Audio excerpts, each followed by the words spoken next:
All right, so this is the 2017 Nissan Armada Platinum that I just did some paint work to.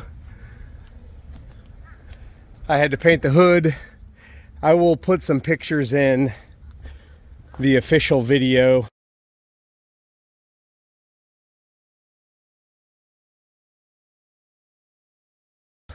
But I had to paint the hood because it was the clear coat was flaking everywhere. You can see it looks amazing now.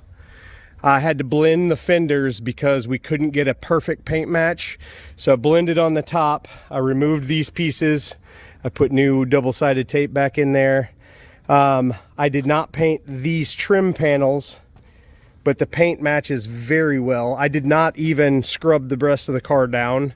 I was in a little bit of a time crunch. Turned out really, really nice though. So I painted the hood, blended into the fenders, and then re-clear coated the fenders. But everything looks amazing.